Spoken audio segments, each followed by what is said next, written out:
Assalamualaikum warahmatullahi wabarakatuh. Halo, apa kabar anak-anak? Senang sekali Pak Imam kembali hadir di kanal Guru Desa.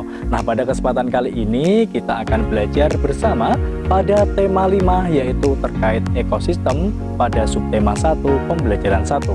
Nah, sebelumnya Pak Imam juga akan menjelaskan tujuan pembelajaran kita pada hari ini. Nah, tujuan pembelajaran kita yang pertama adalah melalui penjelasan dari Pak Imam nanti, diharapkan anak-anak mampu menemukan pokok pikiran dalam teks non-fiksi dengan benar. Kemudian yang kedua, yaitu melalui pengamatan gambar yang nanti Pak Imam berikan, diharapkan anak-anak juga dapat menyebutkan jenis-jenis makanan pada hewan secara tepat. Nah, baik anak-anak, kita awali pembelajaran kita pada hari ini. Kalian tentu masih ingat tentang teks non-fiksi itu apa? Seperti apa teks non-fiksi? Ada yang masih ingat ya? Ya, betul sekali. Teks non-fiksi merupakan teks yang berisi tentang fakta atau kenyataan. Misalnya, ada buku sejarah, buku ilmu pengetahuan, teknologi, kemudian ada buku biografi dari tokoh-tokoh terkenal. Kemudian bagaimana sih kita dapat menemukan pokok pikiran pada teks non-fiksi? Nah, di sini Pak Imam menuliskan 3 langkah-langkah untuk menemukan pokok pikiran dalam suatu teks non-fiksi. Yang pertama adalah kita harus membaca keseluruhan teks bacaan secara seksama. Kemudian yang kedua, kita lanjutkan dengan memahami isi teks bacaan yang sudah kita baca. Dan yang ketiga, atau yang terakhir ini adalah mencatat ide pokok bacaan yang terdapat pada kalimat inti atau pada kalimat utama. Nah, anak-anak, untuk lebih jelasnya di sini Pak Imam sudah menyiapkan contoh bacaan. Namun cukup hanya 1 paragraf, tapi nanti kita akan gunakan untuk berlatih mencari ide pokok dari suatu bacaan yang sudah Pak Imam siapkan ini. Nah, silakan anak-anak membaca terlebih dahulu dari bacaan yang sudah Pak Imam siapkan di papan tulis ini dengan cara mempause video ini. Bagaimana anak-anak? Sudah ya? Nah, coba kita tentukan isi dari paragraf tersebut.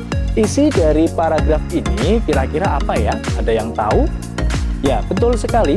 Isi dari paragraf ini adalah lingkungan ini sangat dibutuhkan oleh makhluk hidup untuk memenuhi kebutuhannya, baik itu pada lingkungan abiotik maupun lingkungan biotik. Nah, dari isi tersebut maka kita peroleh pikiran pokoknya, yaitu adalah apa anak-anak? Betul sekali, pembagian lingkungan berdasarkan jenisnya, yaitu ada lingkungan abiotik dan juga lingkungan biotik. Bagaimana? Mudah bukan cara menentukan pokok pikiran dari suatu paragraf? Selanjutnya, anak-anak, dari bacaan tersebut kita juga mengenal yang namanya lingkungan. Nah, kira-kira lingkungan sebagai tempat tinggal makhluk hidup itu dinamakan apa? Ada yang tahu? Ya, betul sekali.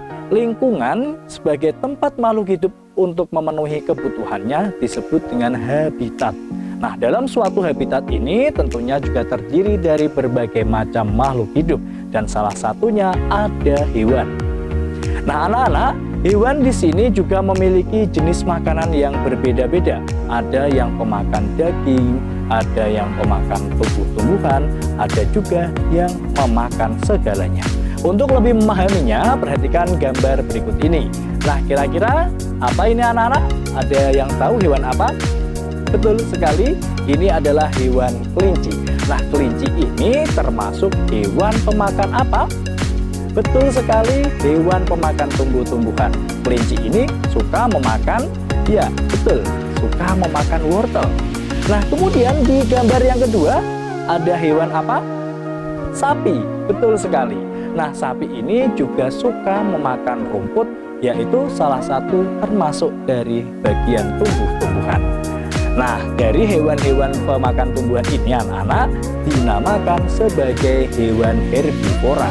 Nah, contoh lainnya ada yaitu zebra, kambing, jerapah, belalang, dan masih banyak yang lain. Kemudian anak-anak, di sini Pak Imam kembali memiliki gambar ya. Nah, di sini ada gambar apa? Ada yang tahu ya? Ya, betul sekali, di situ adalah gambar burung elang.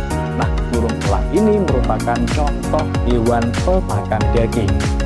Nah, gambar yang kedua ada gambar ya yang memiliki taring apa?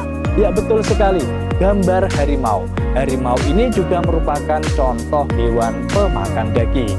Nah, selain itu juga ada misalnya ular, serigala, kucing, bahkan ikan hiu ini juga termasuk pemakan daging.